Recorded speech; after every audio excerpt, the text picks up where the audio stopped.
cooperative agreements. We're coming to you live from the campus of Stennis Space Center and the NASA Shared Services Center in southern Mississippi.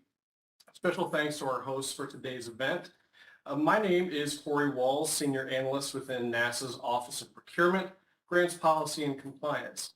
I will be your host and moderator for the time that we have together. NASA is committed to supporting innovative projects and research that aligns with its mission of exploration and discovery, and the agency offers a wide range of funding opportunities to achieve that goal. However, we understand that preparing for grant application process can be complex and overwhelming, especially to those who are new to it. Whether you are new to NASA grants and cooperative agreements, just want a refresher, or have an innovative idea, this event will provide valuable information to help you better understand what to expect when applying for NASA awards. This event realizes NASA's and GPC's commitments made in the NASA Equity Action Plan. As part of the Equity Action Plan, NASA and GPC have committed to promoting equity, diversity, and inclusion in all aspects of its operations, including grants and cooperative agreement funding. NASA recognizes that outreach to new recipients is a priority and is actively working to create an inclusive environment that encourages and supports applicants from all backgrounds. This Ask NASA event is the first in a series of 2 events aimed at orienting potential and returning NASA grant and cooperative agreement recipients to considerations and responsibilities in applying for and receiving NASA grant funding. The second event, to be hosted in the fall of 2023, will focus on what to do once you receive an award.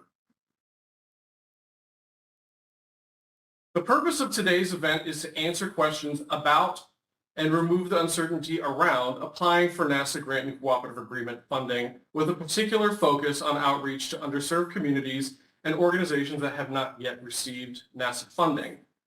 As always, we welcome the participation of any organization or individual that would benefit from the information our experts are providing today. This is a unique event where we bring NASA grant managing experts and individuals and organizations interested in applying for NASA grants and cooperative agreements together to provide you all an opportunity to ask us your burning questions about how to prepare for NASA grant and cooperative agreement applications, and hear from us about some general considerations. During this event, our panelists will share their insights and expertise on what to expect before applying for NASA grants and cooperative agreements. They will discuss an overview of the application process, policies and systems, compliance requirements, applicable programs, and other important considerations for successful application preparation and best practices in partnering with NASA through grants and cooperative agreements. About our subject matter experts. So today I have the pleasure of being joined today by Antonise Crank, seated here, Chief of the Grant Policy and Compliance, Chris Murguia, Senior Analyst in GPC, also seated in the room, who will discuss the role of GPC, general policy matters for grants and cooperative agreements, and an overview of the systems necessary to submit an application at NASA. Teresa Stanley, seated in the front of the room, Chief of the Grant Activities Branch at the NASA Shared Services Center. Latessa Poole, seated to my left, Lead of the Grants Activities Branch at the NSSC. And Morris Hicks, Grant Officer at NSSC, who is seated in the room again to my left, who will discuss the role of the NSSC and best practices for submitting a budget, and the role of the pre-award risk assessment. Alicia Batteroni-Cortez, Minority University Research and Education Project, or MUREP, Integration Manager, and Sarah McGarvey, seated to my left, Grants Manager in the Office of STEM Engagement, will discuss the OSTEM programs applicable to the MSI community, and Morgan Powell, joining us virtually, Civil Rights Analyst in the NASA Office of Diversity and Equal Opportunity, who will discuss ODEO's role in grants and the purpose of NASA Form 1206. While our speakers do have important information to share with you, the focus of this event is you all in the audience. Following the presentations, I will moderate a discussion with the panelists and address questions from the audience. Please feel free to post questions in the Q&A box during the presentations, and our panelists will address your questions during the Q&A period. Thank you to those of you who pre-submitted questions. We will address those questions during the Q&A period as well. We are excited to have such a distinguished group of speakers, and we hope that you find this event informative and helpful as you consider your readiness to apply for NASA grants and cooperative agreements. Please note that this event will be recorded and be made available on the NASA website after the event concludes. We welcome you to our first of its kind event and hope you are ready to ask NASA. Our first presenters representing NASA grant and policy clients, Anthony Crank and Chris Murguia. I'll turn the floor over to them for their presentation. Well, thanks, Corey. That was a great introduction. Again, I'm Anthony Crank. I'm the Chief of Grants Policy and Compliance out of headquarters, Office of Procurement. And so I just wanted to start off saying we're really excited about this event, especially from the policy perspective. We typically play a role behind the scenes, and we'll get through and begin to speak to some of the key players in the grants environment. So we're really excited to use this time as outreach and connect with the grantees, the current grantees, as well as the potential grantees or the proposers. So we wanted to start this presentation off understanding grants and cooperative agreements. For those, there are two buckets that you typically will fall into. You're new to the grants environment, NASA's grants, or the federal grant world. And so if you are new to the federal grants world, we do want to give you an introduction to grants and cooperative agreements to give you a little bit of an understanding. So a grant is a way that the government funds your ideas and projects to provide public services and stimulate the economy. And so for a grant, you're probably used to grants as it relates to healthcare, education, social services, infrastructure, and public safety.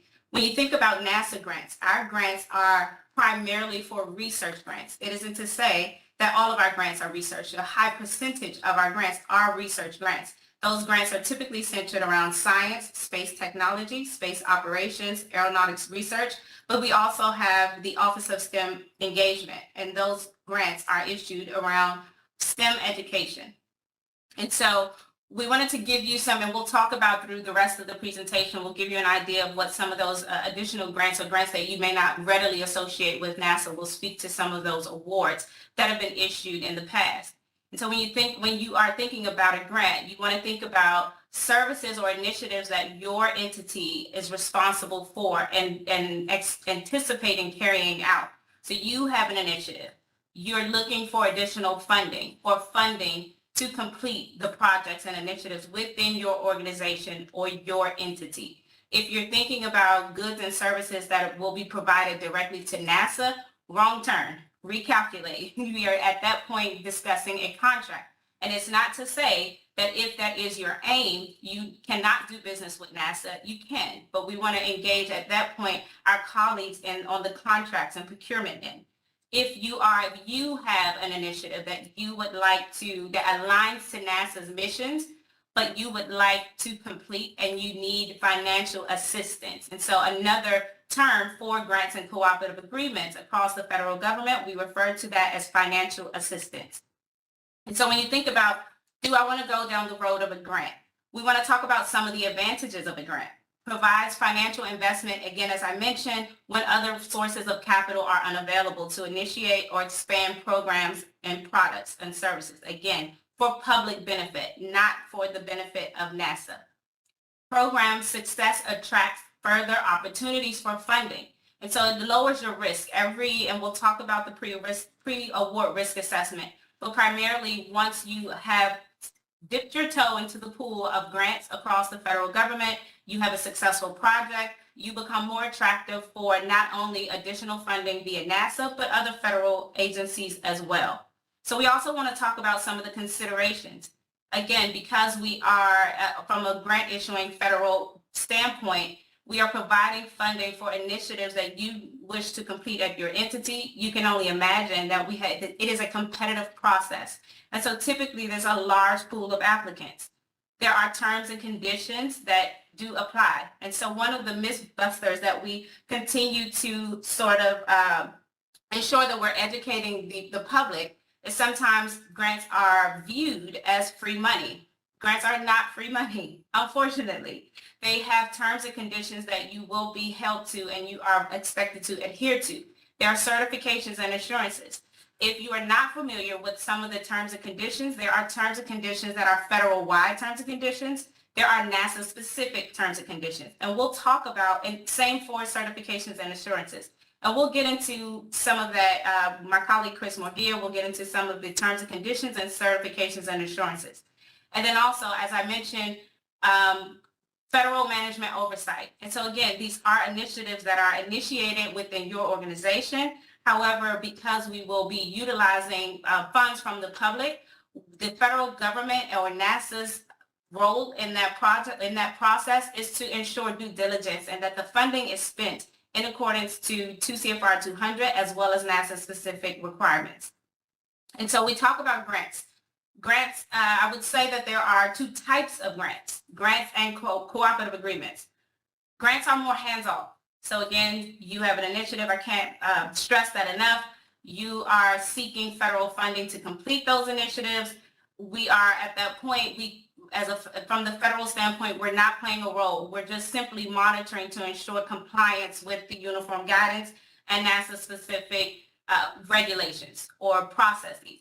Cooperative agreements. Cooperative agreements are what I like to say are grants with a caveat. So it's still what determines a grant is public purpose and the direct beneficiary. Again, NASA for grants should not be the direct beneficiary of the service or of the initiative. And so, but you do have instances where, hey, I have an initiative, I require federal funding. However, we'd like to use, for example, some of the science experts within NASA or some of the program managers. If we have some sort of say over the completion of a project, there's some approval, or again, just some of the expertise of some of our scientists and technical experts, subject matter experts, then we're looking at a cooperative agreement. So a cooperative agreement, again, doesn't change who the beneficiary is. However, if there is substantial government involvement, we're at that point looking at a cooperative agreement. Next. And so now that we've covered from a high level what a grant and cooperative agreement looks like and when you should look to travel down that road, we also want to talk about the grant's life cycle and activities. So we're going to give you a high level overview. You have the information here. The slides will be provided to you. So I will not go through every bullet, but I do want to give you the grant's life cycle. And so when we're looking at the grant's life cycle, there are 4 phases of the life cycle. Pre-award phase, that's going to be your program development and eligibility, as well as your application submission and review. And so during that phase, you're going to, as the applicant, be connected with your technical officers. Your technical officers are going to reside within the mission directors and the grant programs. So again, those are going to be your subject matter experts. They're responsible for developing and issuing the notices of funding opportunities, as well as reviewing the proposals and initiating the initial selection of the awards and the peer review process. And then we move into the award phase. Again, the award phase is primarily the responsibility, it's a twofold responsibility of your grant officers here at the NSSC, but also again, your programs. So you're going to be closely tied to your technical officers as well as your program managers. And that's where your organization, once selected, will receive the notice of award, as well as your term and conditions and certifications and assurances. You'll have that information there. And then we move into the meat and potatoes of grants, right? The post-award. This is where 70% or maybe more of the magic happens. This is where you have the period of performance is open longer than any other phase of the award. And so typically for NASA, the average award is 5 years. So this is going to be your program implementation and management. You'll receive the funding. You'll start the drawdown process. You will, as a recipient, begin to implement the program. As you implement the programs, you're responsible for the submission of financial reports as well as programmatic reports. So back when we talked about the due diligence of assuring that the public's funds are being spent in accordance with 2 CFR 200, as well as NASA specific requirements, this is where the reporting process comes in on your end for submission as the grantee. And from NASA's perspective, this is where you want to become best friends with your grants officer. So your grant officers are going to be located here within the NSSC. They are responsible for the grant file. They are responsible for all of your post-award prior approvals. They are your first line of defense. And so you want to partner with your grant officer. You want to get familiar with who your grant officer is for each award. So if you have multiple awards, you may have a different grant officer for depending upon the award. However, you just want to make sure that you familiarize yourself. They are your first line of defense. You just want to build that relationship there. And then you have the closeout process. So this is a process where sometimes we can sort of fall off the wagon, but then we want to make sure that the project has been implemented. We want to make sure that at the end, you don't want to become compliant at that point, because again, successful completion of a project begets is a strong word, but additional funding. You become more attractive for not only additional NASA funds, but also across the federal government. So you want to make sure that you're following the steps, and you'll get a reminder from the NSSD of what is required to close out your award. And so that is just final evaluation and feedback, a final progress report, as well as the financial status report. And again, you'll work again with your grant officer to ensure all of the required submissions are in hand so we can start that cycle again. And so that's pretty much what we look forward to, is just a cycle, continuous cycle where we're going through the process, closing out an award and receiving additional funding for another award. Next. So we sort of touched on some of the key players. And so we like to say here at NASA, it's a trifecta. So you have your grant programs. Again, those are going to be your subject matter experts, your programs. And so the programs are primarily located in headquarters, but they are across the different NASA centers as well. So those are going to be your technical experts. And so they are responsible for monitoring your award from a programmatic standpoint. So the progress of the award, and they work in tandem with your grant officer. However, your grant officer is responsible for all of the approvals that are required on a particular award. Moving down to grant officers. Your grant officers, again, these are the folks that you want to make sure that you build a relationship with. They are here to assist you. So I would view them more as business assistants. You have a question, you're going to go to your grant officer. If you're not sure of something, your first stop is your grant officer. Your grant officer works alongside your technical officer, so they will always be in communication to ensure compliance of your award. Your grant officers, again, are located at the NASA Shared Services Center here in Mississippi. They are the only NASA personnel that may issue, modify, or terminate a grant. And DOs are responsible for conducting monitoring of the awards from an administrative standpoint. So ensuring that your terms and conditions are met before closing out an award or through the life of the award, as well as ensuring that you are in compliance with the uniform guidance as well as NASA specific processes.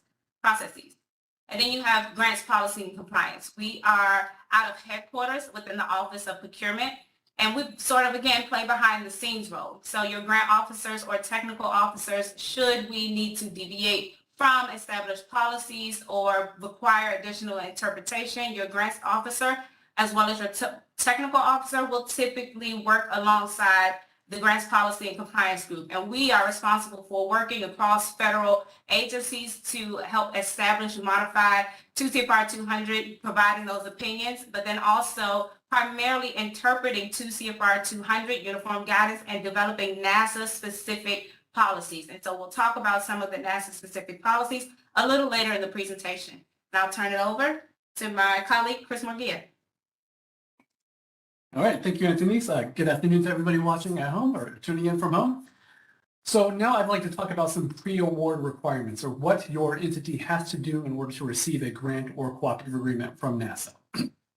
There are essentially 3 major steps that you'll have to take. The first thing your entity will want to do is register in a system called the System for Award Management, or SAM.gov. You can visit that website. It's available to anybody by going to SAM.gov. And registration in the system is free. You don't have to pay anything to register in that system. And what happens when you register in that system is your entity will be checked against various federal government exclusions records or exclusions lists. It will essentially tell us if your entity is allowed to do business with the federal government. In addition to running your entity's name against various exclusions lists, your entity will also be given a unique entity identifier, or a UEI. That's essentially just a unique number that's given to each entity that helps us differentiate between organizations that might have the exact same name or very similar names. Okay. So once you complete your SAM.gov registration, you want to move on to the next step, which is registering in 2 additional systems. The first is called Grants.gov. You can visit that by going to Grants.gov. The second is the NASA Solicitation and Proposal Integrated Review and Evaluation System, or INSPIRES. So Grants.gov is where all federal grants supporting agencies post their grant competitive solicitations. Right? So every agency, including NASA, including the National Science Foundation, National Institutes of Health, for example, will post their grant and cooperative agreements, competitions, their funding opportunities in Grants.gov. In addition to those opportunities being posted in Grants.gov, NASA has our own system, INSPIRES, where we post NASA-specific opportunities for grants and cooperative agreements. Right, so you want to register in those systems and start looking for competitions that might fit your entity. Finally, if you do happen to find an opportunity that works for your organization, you want to start that application process. And I'll dive into that application process in a little bit more on the next slide. Next, please. Thank you. So all of our competitive grant and cooperative agreement opportunities are made publicly available via a document called a Notice of Funding Opportunity, or a NOFO. Sometimes we use different terms for NOFOs. You might hear the word solicitation, you might hear the word NASA research announcement, NRA, or you might hear broad agency announcement. Regardless of the term that we're using, they are all NOFOs, right? And every NOFO is essentially an announcement of a competitive grant opportunity. NOFOs are very important documents when it comes to the grants competition process. Right? So your NOFO will first tell you the project that's being solicited, right? So it'll provide a description of that project. It'll tell you how much funding NASA might have available for that project. It'll provide eligibility requirements, right? So it might say this project is only open to institutions of higher education, or this project is only open to graduate students, etc. It'll also tell you the requirements for submitting your proposal, right? Outline all of the documents that need to be submitted in order for you to have a successful application. And then finally, I have the application deadlines. And here on the bottom, we just have links to grants.gov and INSPIRES and kind of a screenshot of what those systems look like. Next, please, Corey. Okay, so now I'd like to walk you through some of the proposal requirements. And the proposal requirements can be found in 2 places. The first is the Notice of Funding Opportunity, the NOFO, and a separate public-facing document that we have called the Proposer's Guide.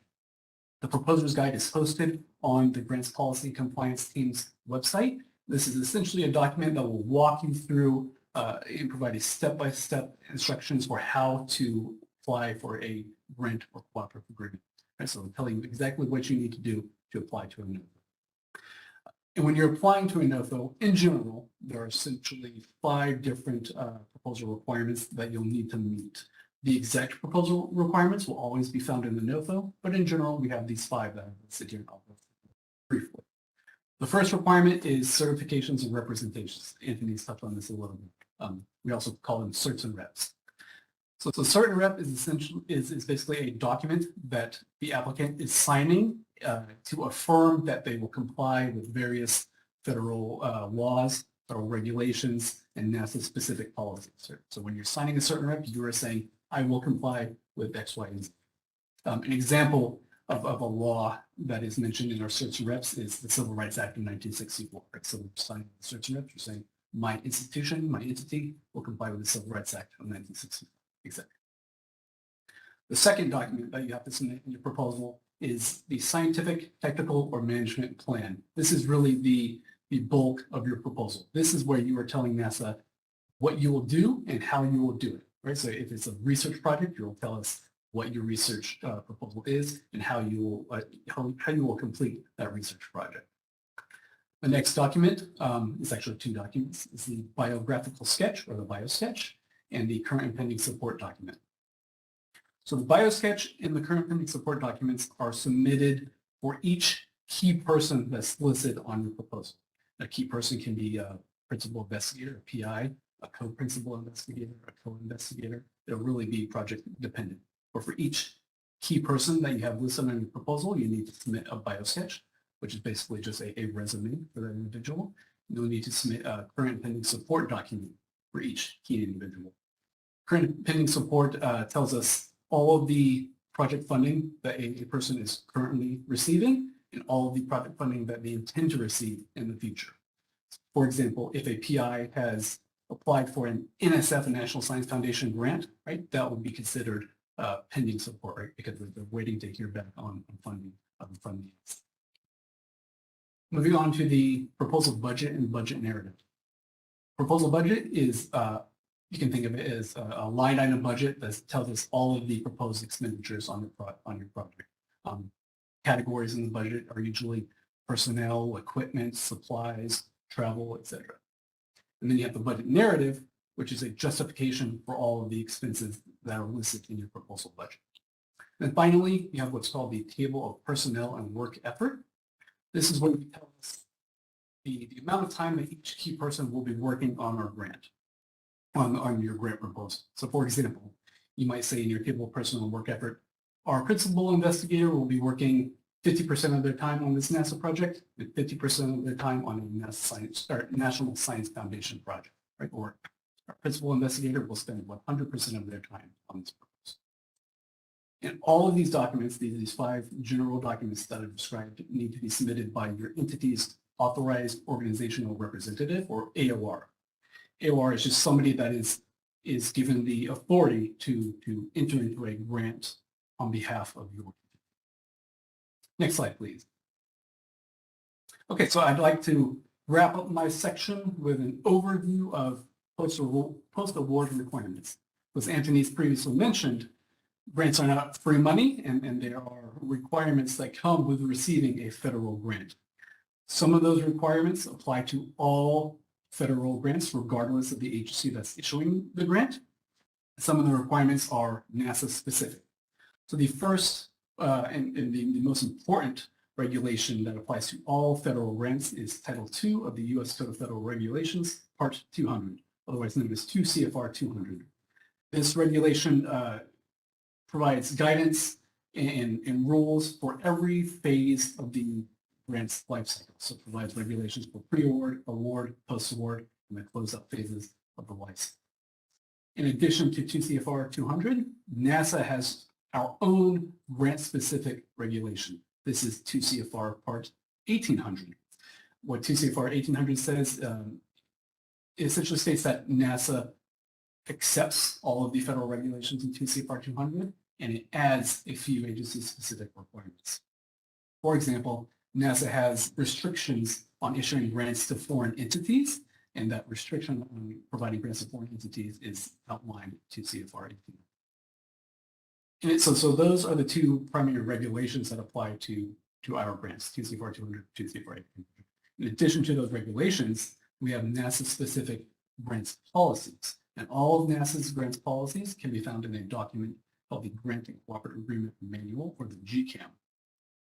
The GCAM is set up in a manner similar to 2 CFR 200, by which it follows all 4 phases of the grant's life cycle, or it's organized according to all 4 phases of the grant's life cycle. So if you're interested in NASA's policy regarding the pre-award phase of the life cycle, for example, you can look at the first section of the GCAM and provide those policies there. And here I'll note that in the GCAM, we include our standard grant terms and conditions in full text. Right? It's Appendix D of the GCAM if you're interested in that. And that the terms and conditions will outline all of the rules and regulations that every grant recipient has to comply with. Right? So if you are interested in receiving a NASA grant cooperative agreement, curious as to exactly what you'll have to comply with, I recommend taking a look at those terms. Finally, the last post-award requirement that you have to comply with is any project-specific requirement in your notice of funding opportunity. And so the NOFO might have additional requirements above and beyond what's in the GCAM or above and beyond what's in 2 CFR 200, 2 CFR 1800. So it's important to read your NOFO that you're applying to from cover to cover and ensure that you're aware of any project-specific requirements that might be described in. Yes, so again, you have your federal regulations you need to comply with, our NASA-specific policies and then your project-specific requirements. That's it for me. I'll turn it over to my colleague. Thank you, Board. Absolutely. Thank you, Chris and Antonise, for those presentations. Those were incredible. It's evident you guys know a lot about grants and cooperative agreements at NASA. So I'd now like to turn over the presentation to the NSSC for a financial perspective on best practices for submitting an application for NASA funding, as well as a discussion of the pre-award assessment. So now I'll turn over the floor to presenters from the NSSC. Hi, I'm Teresa Stanley, the Chief for the Grants Activities Branch located at NASA Shared Service Center. We kind of wanted to give you some information of where we are actually located. We are on the property of Stennis Space Center, and we do all the grants for the agency. So as my colleagues have mentioned, the centers do all the pre-award as far as the NOFO. Once the packages are selected, those packages are sent to the NASA Shared Service Center for processing. And then the NSSC will award and administer the grants. Next, please. Hi, I'm Latessa Poole, and I'm the team lead for the grant officers here at the NSSC. And the best practices for submitting a budget. The proposed budget must include a budget narrative in the budget details. You want to make sure the costs are directly related to the project in the scope of work. And all of the proposed costs should be allowable, allocable, and reasonable. When you're submitting your budget narrative, you want to make sure you include the basis of estimations for each proposed proponent of cost. And that includes your direct labor, your subawards, tuition, and other direct costs. When you're submitting a subaward, you want to make sure that you provide a statement of work and a detailed budget. For consultants, you want to provide the number of hours and the hourly rate. For travel, you want to make sure you include the destination, number of travelers, number of days, and any costs related to travel. For equipment, this is items over $5,000. You want to make sure you list all of those items and provide a basis of estimate for each of those items. Next slide. Hi, everyone. My name is Morris Hicks. I'm a grant officer here at NSSC, and today I'd like to talk about the risk assessment procedures and determination. Here at NASA, all the grant officers are required to conduct a risk analysis on all award applicants. The purpose of the risk assessment is to make sure that there's no potential for fraud, waste, and abuse, and also that you'll be able to handle the federal funding. Here at NASA, we established a pre-award risk assessment tool called the PARA tool, and it has two key components. The first component is entity specific, and that is a list of questions that we have to answer for reviewing your entity. And some of those things that we look at is your administrative, and to give you an example of that is how long you've been established in your business, or how long you've been around, or how many employees you have. Another area would be programmatic and compliance questions, which would mean, are you complying with the other federal regulations and guidelines? Have you conducted a single audit in the past? If you have, what are those results from that, or a financial audit, or what were those results? And so that's also part of the entity specific. And the last one is the ability to able to manage financial funding. So entity specific is the first key component, and those are kind of some of the things that we look for when we answering the evaluation questions. And the second part of the key component for the PARA tool is the award specific. And this is where we do a dive into your actual proposal when we receive it, and to understand better what are the requirements you're looking for. For example, are you proposing a 1-year grant, 2-year grant, 10-year grant, the dollar amount? Do you have any sub-awards on here? Are you registered in SAM.gov? So we just kind of take a deep dive with the PARA tool. And once we answer all those questions in the PARA tool, it kind of gives us a calculation of what tier you will fall in. Here at NSSC, we're trying to mitigate all the risks. So there's 3 tier categories. You got tier 1, which is low risk, tier 2, which is medium risk, and tier 3, which is high risk. Next slide. So here you have tier 1. You have a history of managing federal awards or a history of past programmatic compliance, meaning you're good to go. You have a good financial system set forth as far as 2 CFR 200 subpart D. Applicants demonstrate financial stability, and so all the ones that kind of meet that criteria right there will fall under tier 1. Tier 2 is similar to tier 1, except the applicant has existing but minimal financial controls that do meet, but not all the requirements of the 2 CFR 200 subpart D.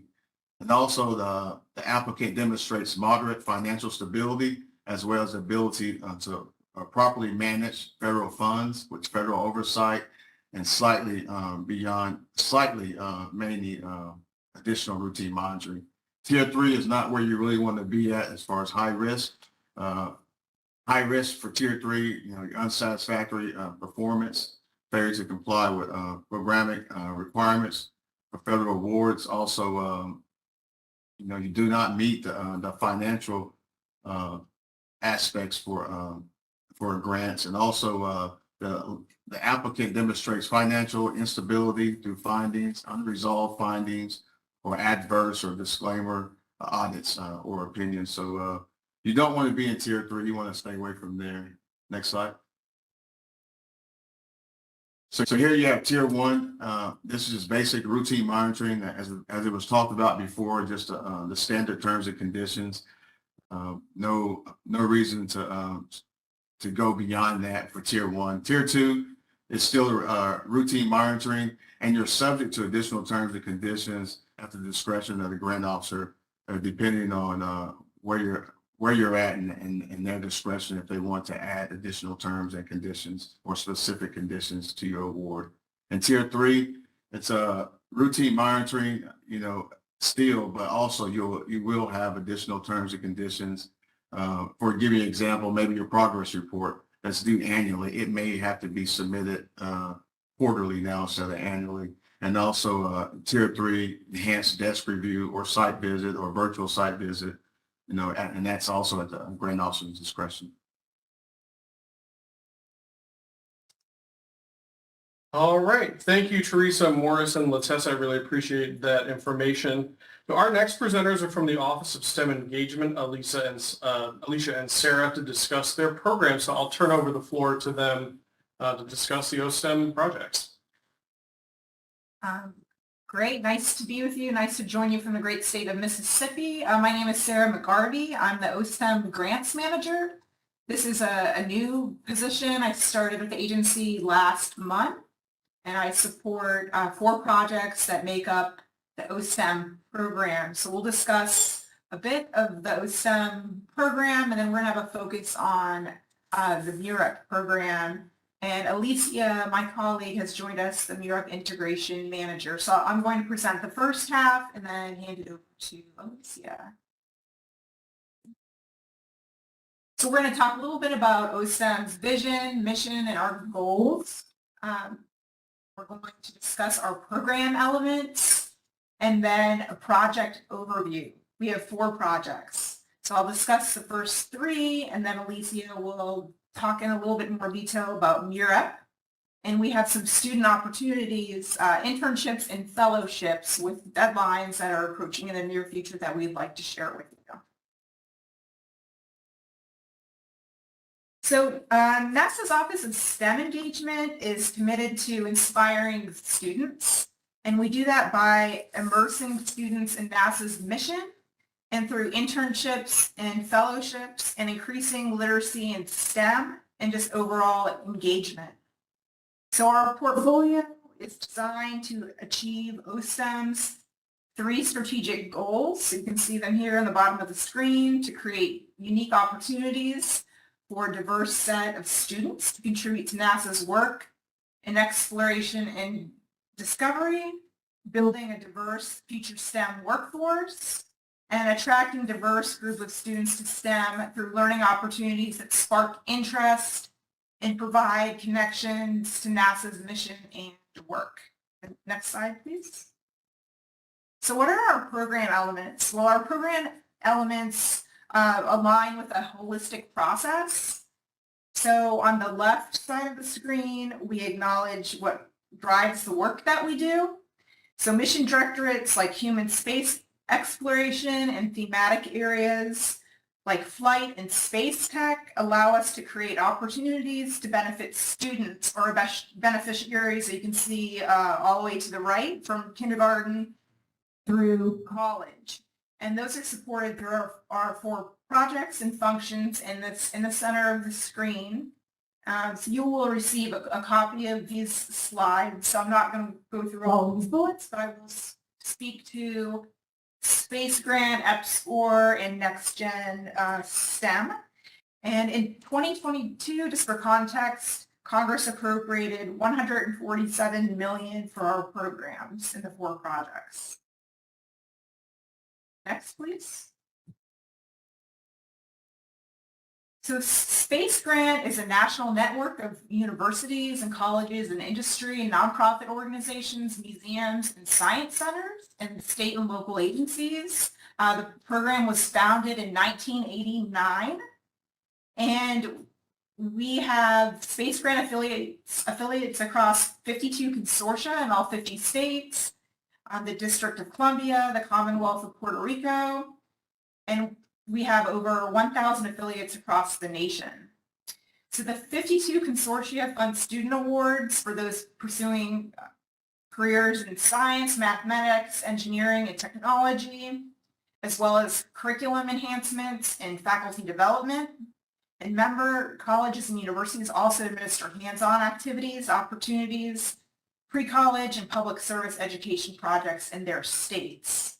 Last year, Space Grant awarded $48.1 million in cooperative agreements, and this impacted over 420,000 students. Next, please. EPSCoR. So EPSCoR stands for Established Programs to Stimulate Competitive Research. The jurisdictions in NASA EPSCoR are those that have not participated equitably in competitive aerospace and aerospace-related research activities. So that includes 25 states in the Commonwealth of Puerto Rico, the U.S. Virgin Islands, and Guam.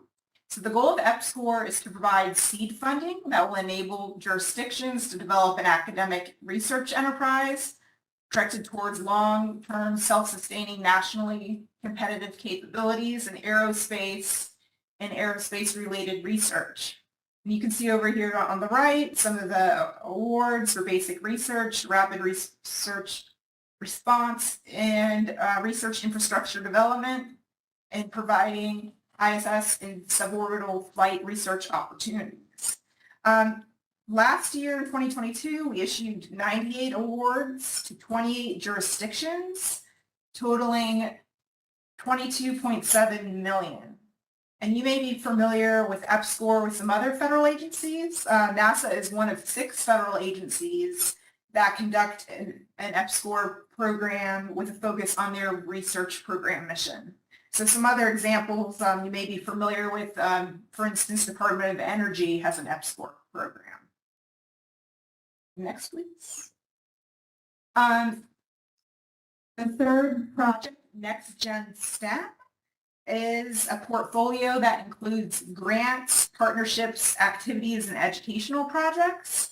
And Next Gen STEM's mission is to spark and sustain interest in STEM by connecting K-12 students to both formal and informal educators to NASA. Last year, Next Gen STEM reached over 240,000 student participants. And last week, we announced 4 Team 2 grants for $800,000 each.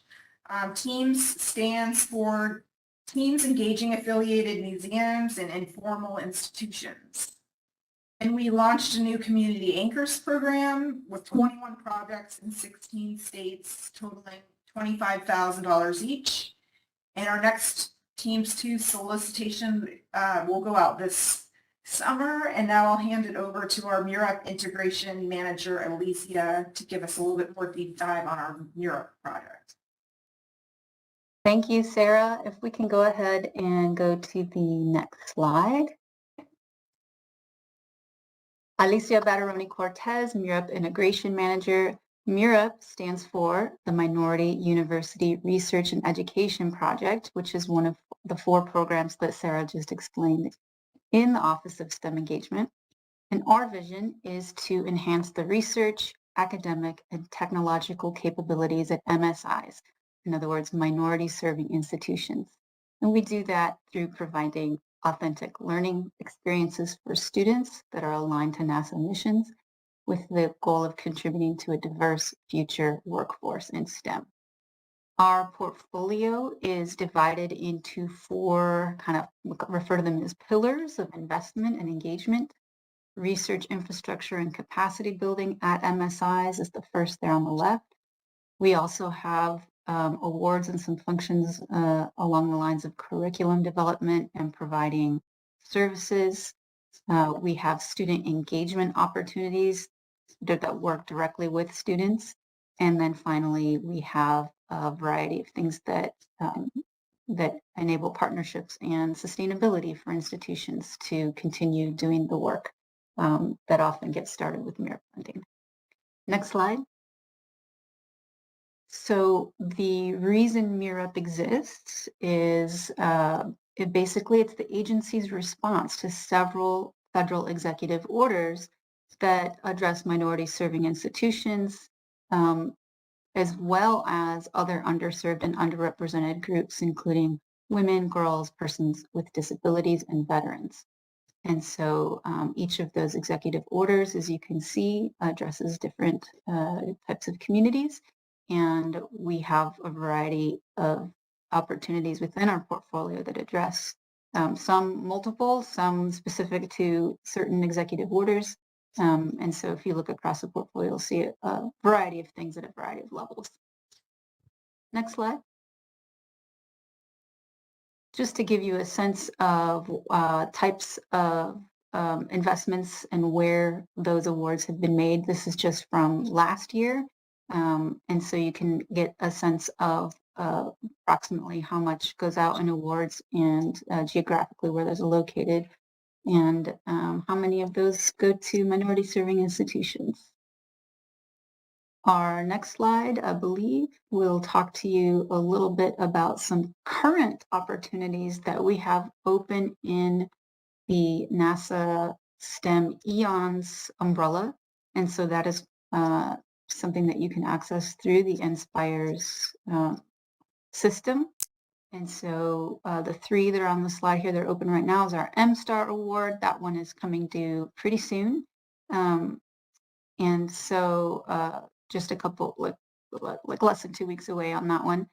We also have the MURAP Curriculum Award and a new one for women's colleges and universities. And so you can go check those out and read the full solicitation there to see more about those particular awards. And I think we've got one more slide. Oh, actually a couple more. We also have a variety of internship opportunities that are funded by MURAP. And so we offer year-round internships for students from high school all the way up to graduate level. And so these are paid internships that are offered across all 10 NASA centers.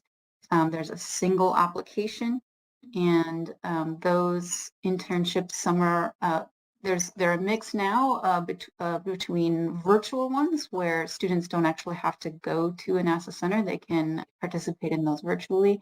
And then we also have on-site internship opportunities where the students would have to be located near the NASA center to report on-site. So we do have the deadline coming up for our fall internship cycle. And so May 26th is the deadline for applicants for fall. And then to continue to learn more about STEM engagement and MURAP, if you go to the next slide. Oh, sorry. I forgot this one. Fellowships. So internships, kind of like I said, go from high school to graduate level. Fellowships are for that graduate and postdoc level. We partner with the GEM Consortium, which allows students to come in and receive assistance for their tuition. And it also gives them basically an internship type experience, or we call it a center-based research experience, because those should definitely be aligned to NASA research and the research of the student and their institution. And so while we are currently placing our GEM fellows for this upcoming cycle, there is an application deadline for next summer, which closes October 1st. And I think our next slide, this is where I thought we were going. To stay connected, to learn about these opportunities, upcoming things, there's a couple of ways that you can stay connected if you scan those QR codes. I would say probably the better one, if you're going to pick one, would be the one on the right, which is to NASA Express. That is a weekly digest of opportunities coming out of our office. In addition, we also will feature other federal grant and other, student opportunities, institution opportunities as well. Comes out on Thursdays, and it's just it will keep you up on the latest and greatest of things and opportunities coming out. So I definitely encourage you to sign up for that. And then, of course, you're welcome to follow us on social media, where you can get a really broad look at all the things going on in our office. And I believe that concludes my portion. Thank you. Thank you so much, Alicia and Sarah. I really appreciate your presentations. I'm going to turn the floor over now to our next presenter from the Office of Diversity and Equal Opportunity, Morgan Powell, who is here to discuss the role of ODEO in a discussion of NASA Form 1206. So I will turn it over to you, Morgan. Right, thank you, Corey. So, as just stated, I represent NASA's Office of Diversity and Equal Opportunity, also known as ODEO.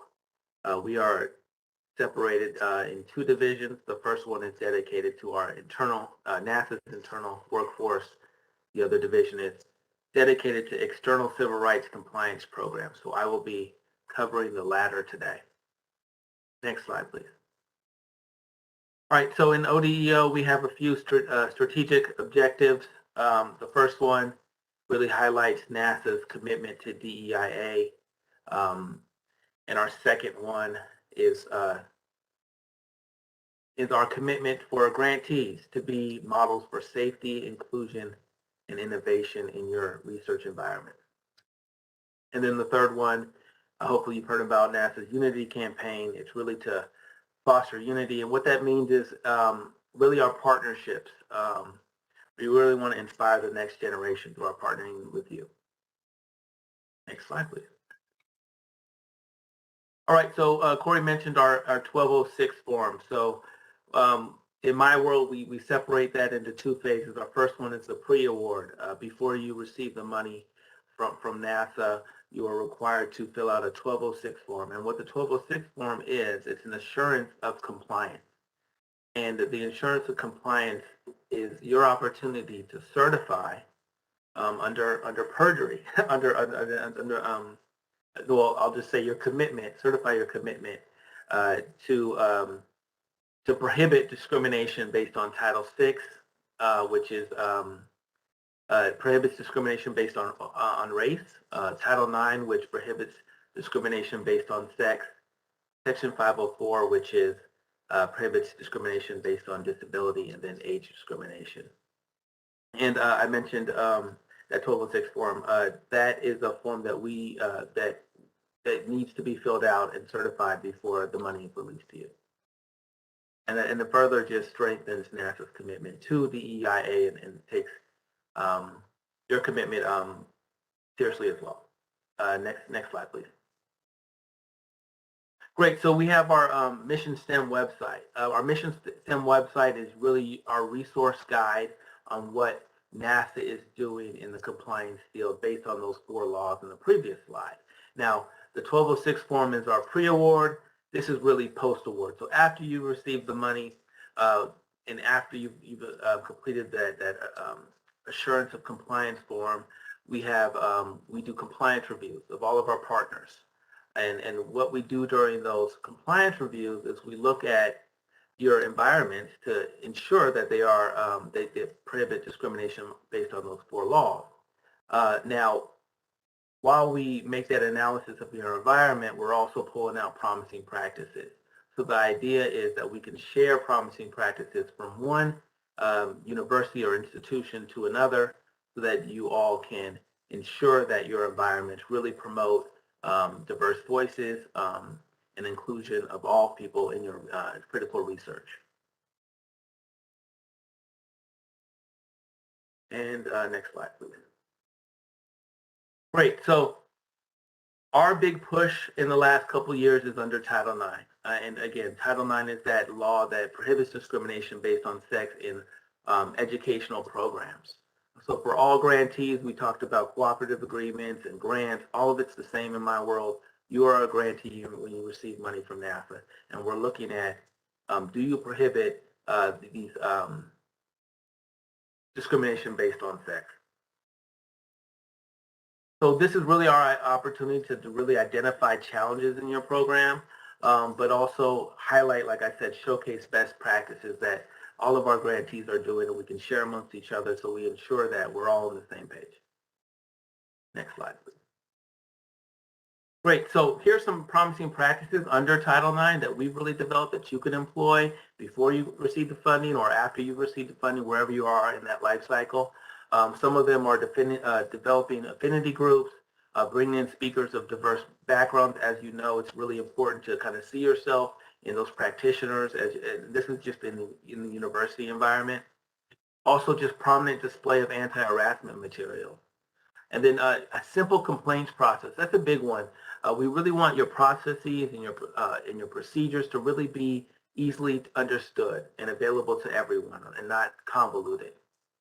And then also family-friendly faculty. For those universities, it's really important to have those tenure tracks available to everyone, regardless of gender. And then also harassment training, DEIA training, sexual assault training. Those are really things that we're really looking at and really ready to provide technical assistance if your program needs that help. Next slide, please.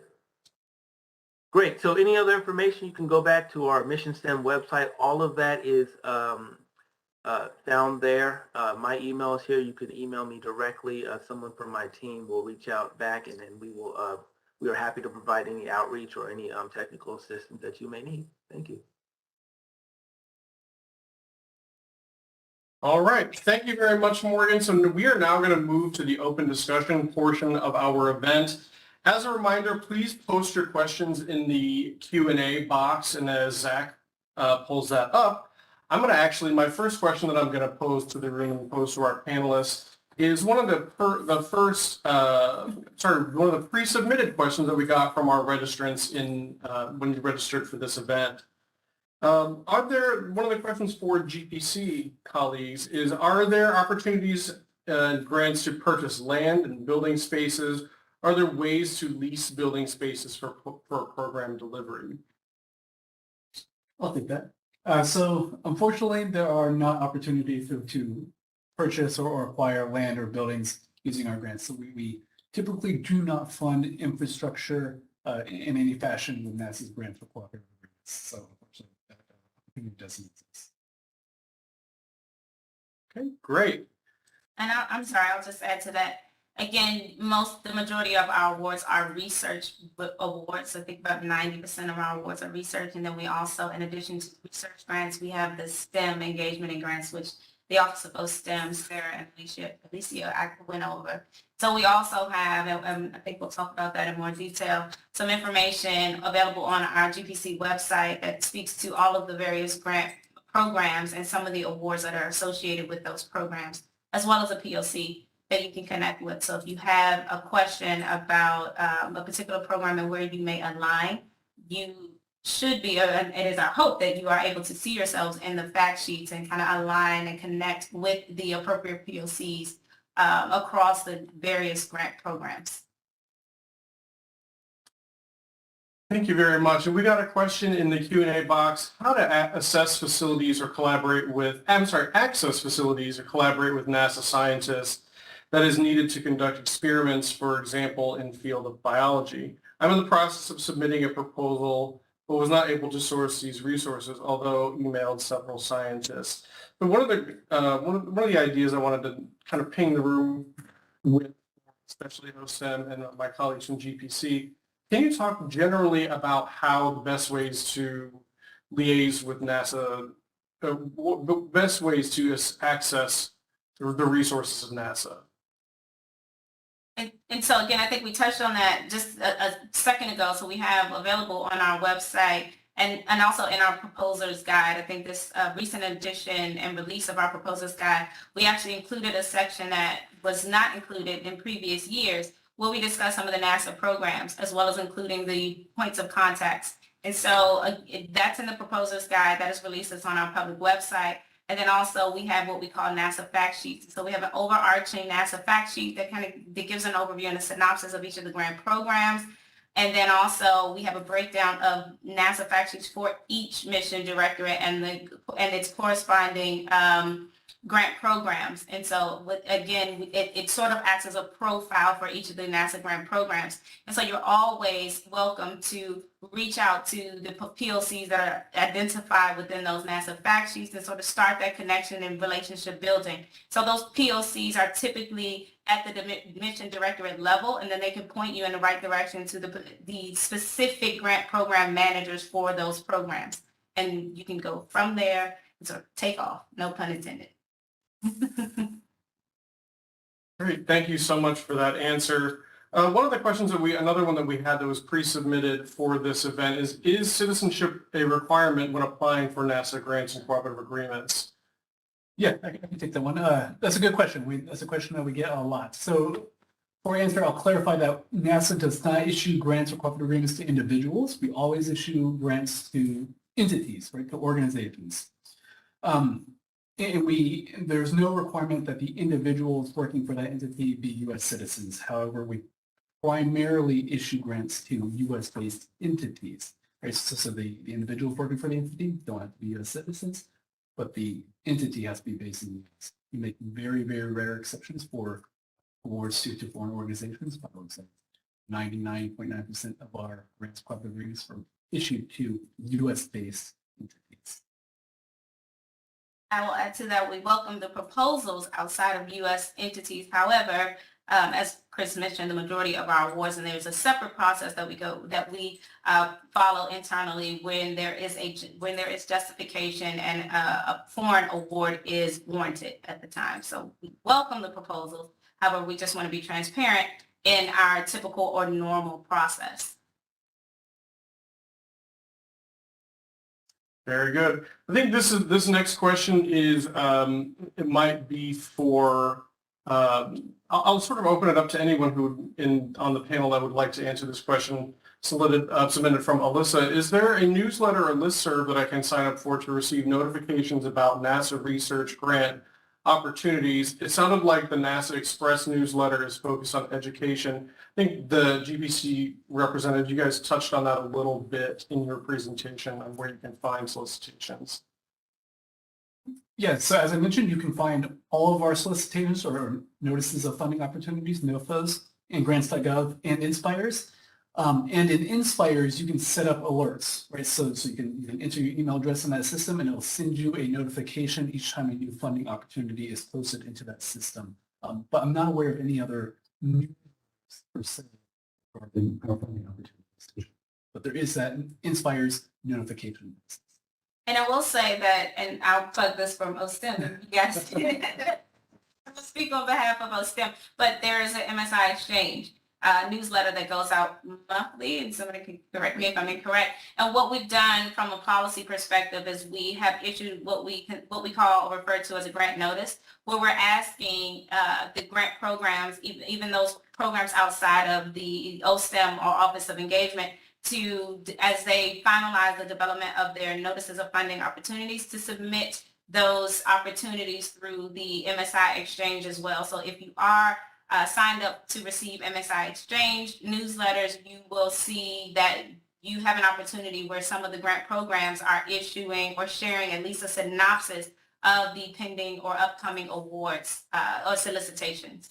So that's another connection that you can make there. I do actually want to plug the MSI Exchange as well, because that is where we published this event. So if you did see this event published on the MSI Exchange, we appreciate your subscription to that, and we welcome you to this event again. I actually wanted to pose a question to the NSSC that we received prior to this event, and then I will come back to Natalie's question. What are the typical components of a NASA grant or cooperative agreement application, and what should I include in my application to increase my chances of being selected?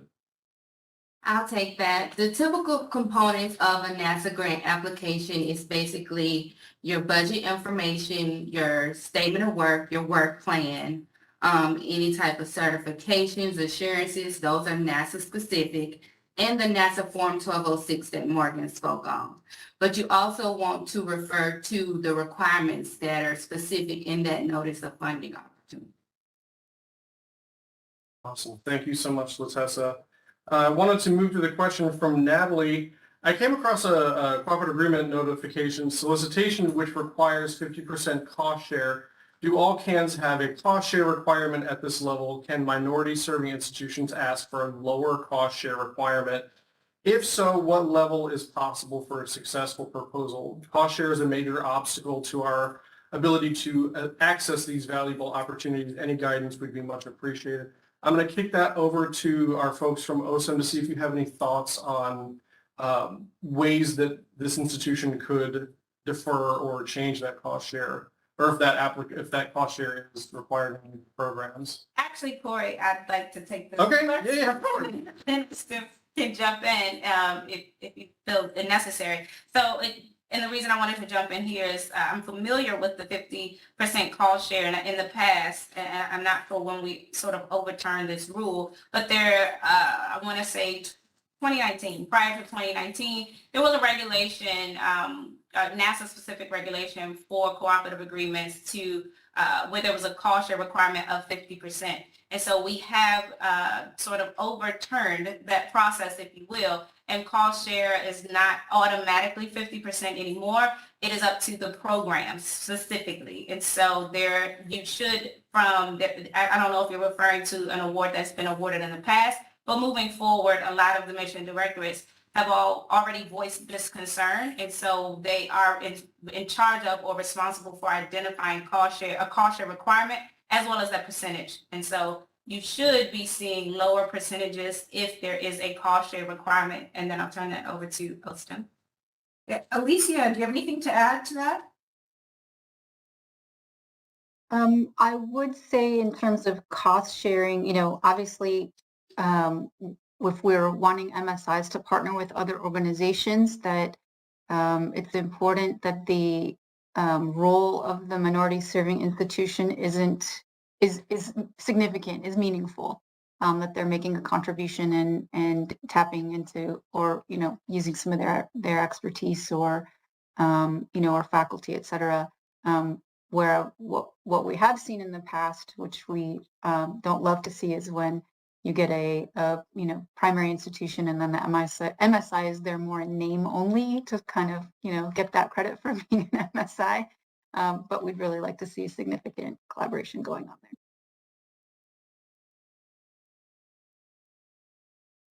Excellent. Thank you all for the answer to that. I'm going to move to a question that we had pre-submitted from one of the registrants. And this question, I think, is applicable to both GPC and OSEM. I'm hoping you guys can sort of touch on this.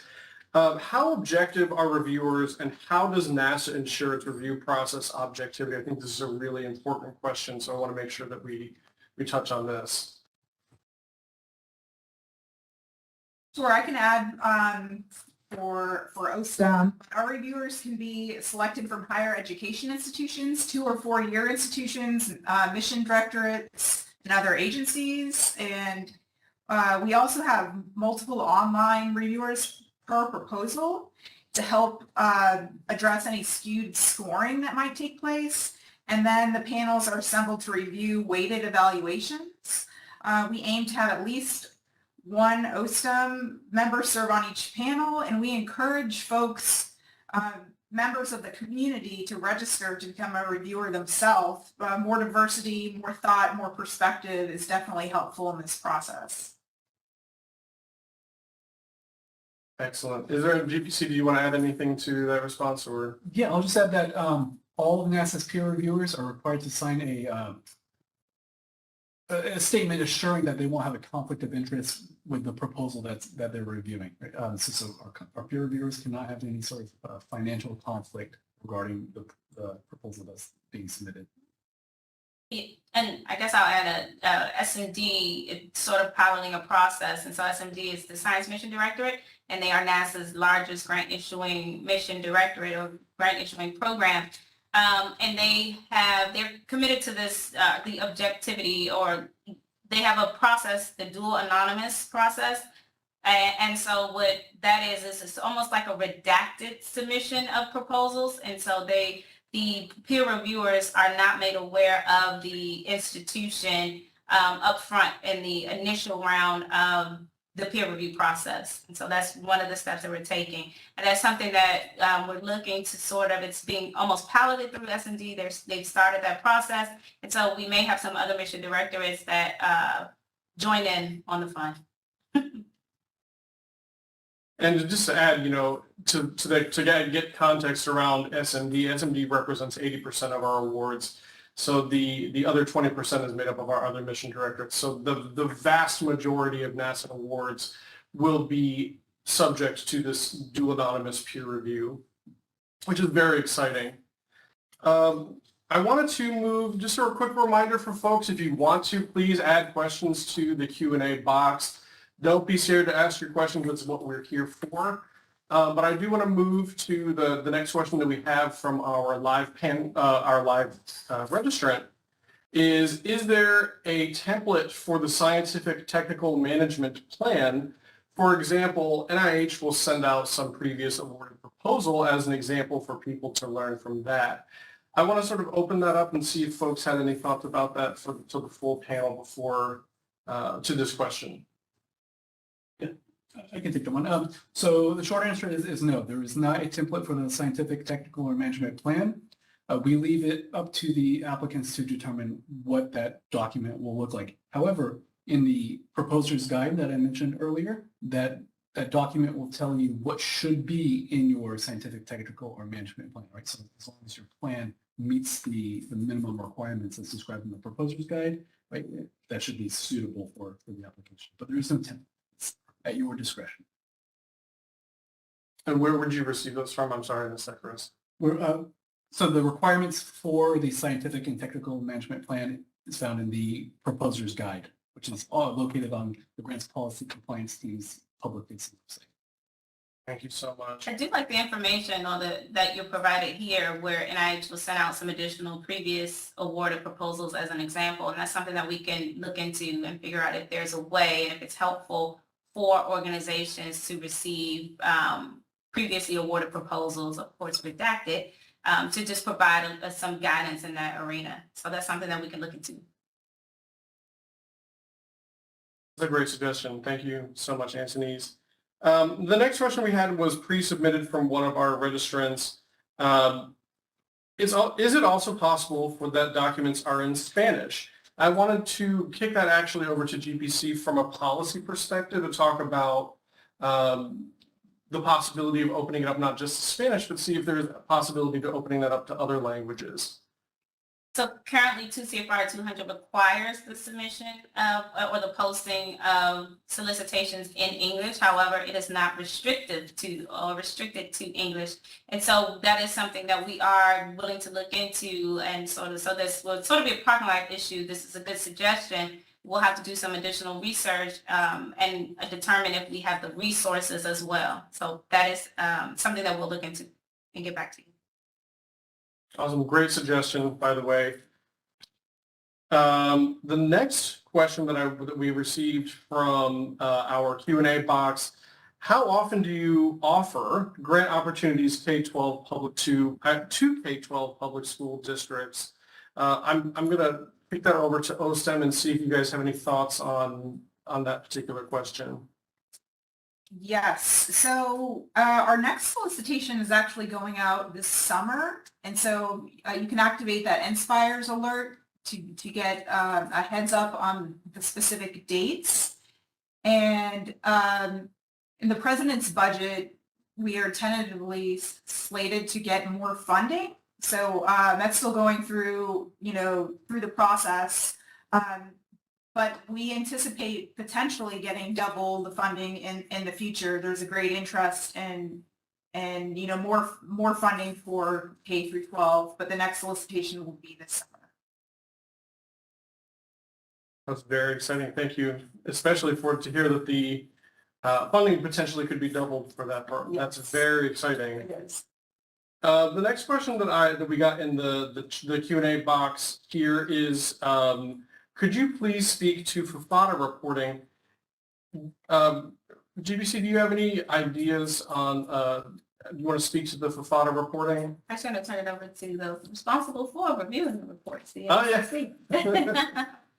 Is there anything else listed on this? Oh, yeah, sorry, that would help.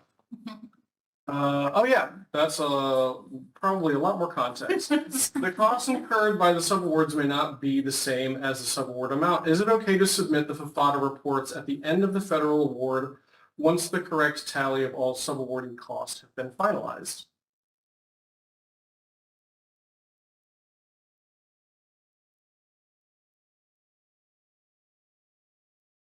Would you like to speak to how you review those reports? Right now, the FAFTA reporting is required to be submitted on a quarterly basis based on the required reports and publications in the terms and conditions of the grant award.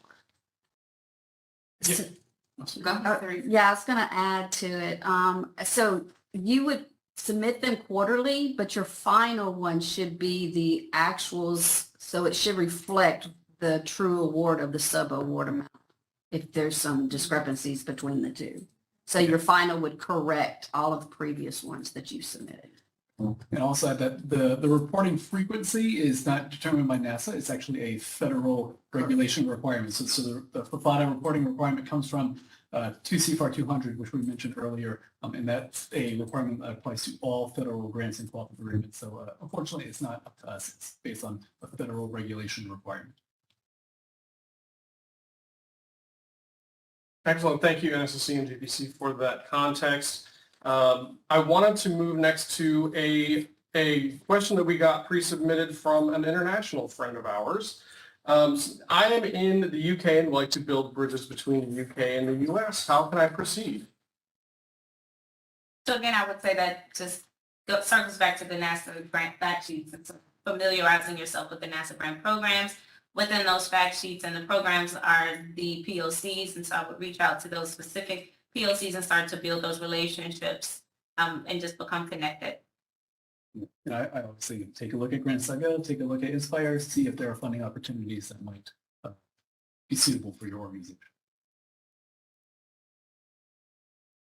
All right. The next question that we got is, I am an applied mathematician whose research focuses on fluid dynamics and turbulence. And I think GPC, you guys touched on this a little bit earlier. The questioner would like to know if they're interested to know how the grants are available to them. Can you give any sort of sense of where they would look for grant opportunities or general listings of the types of opportunities available, specifically, or where they can search those opportunities? Grants.gov and our Inspire system. Short and succinct. Yes. Short and easy.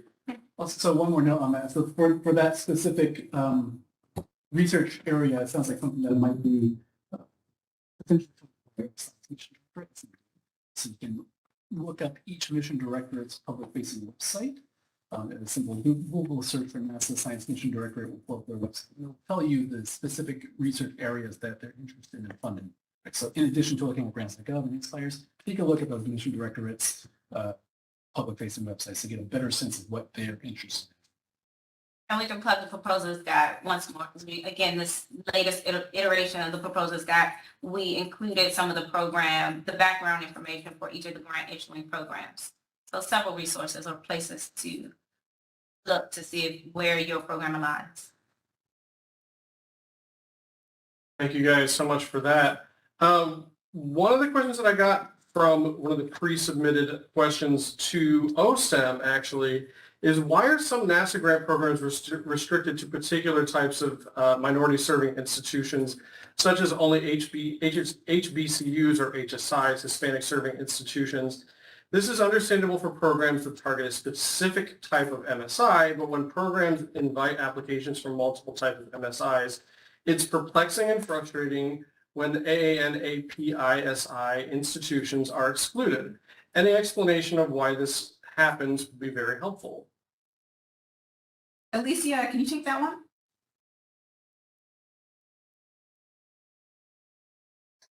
Sure, I'd be happy to. And I think it's almost the asker of the question kind of addressed it in the question, in that MURAP has trying to reach a broad variety of audiences, as you saw from the slide that I shared on the various executive orders.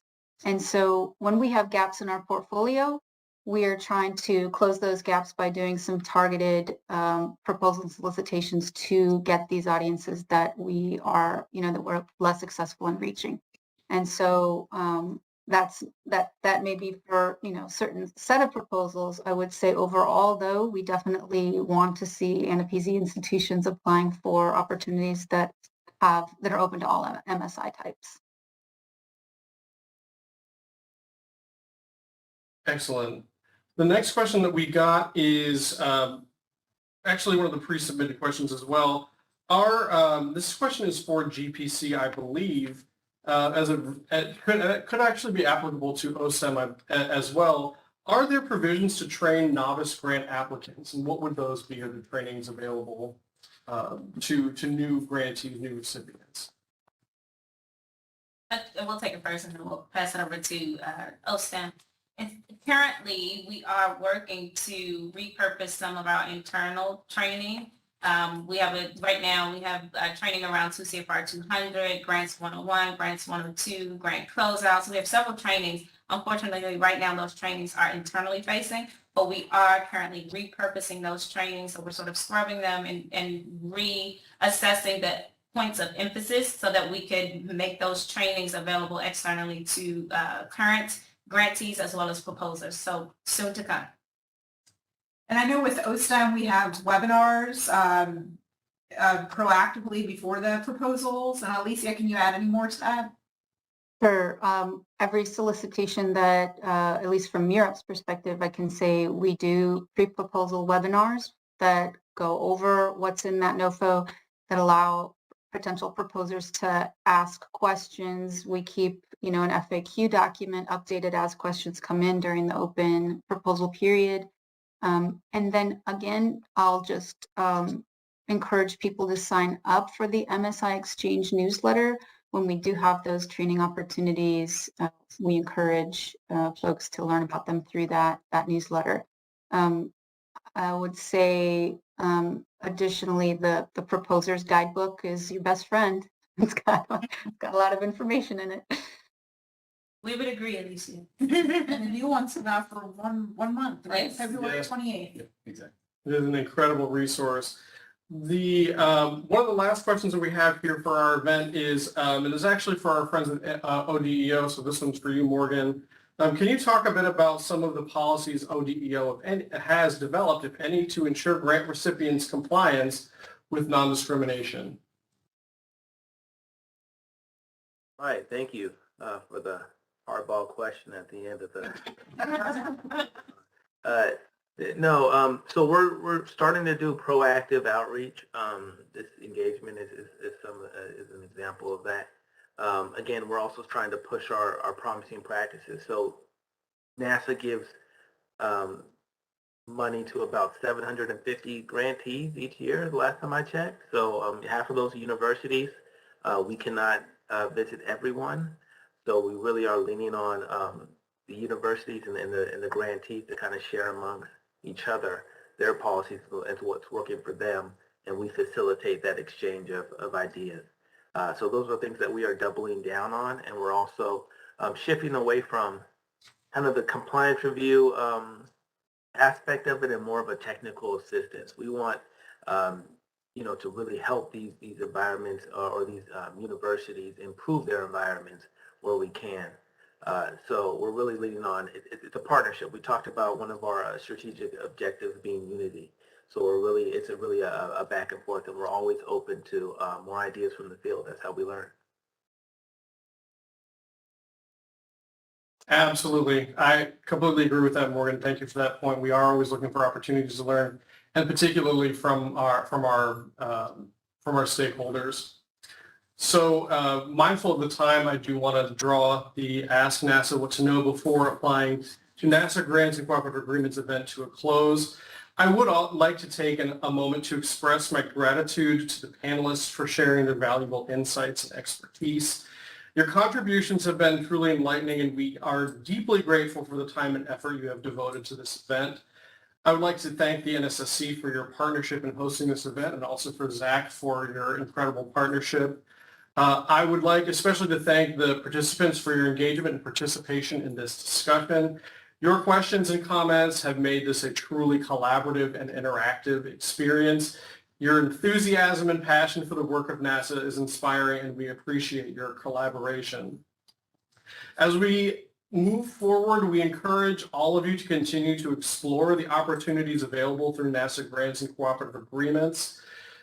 The agency is committed to supporting innovative and cutting-edge research in a wide range of fields, and we are excited to see what the future holds. At the end of this at the end of this event, there will be a survey that comes out about the event, and we look forward to hearing your feedback about the event, what went right, what went wrong, and what we can do better in the future for the second iteration of this event.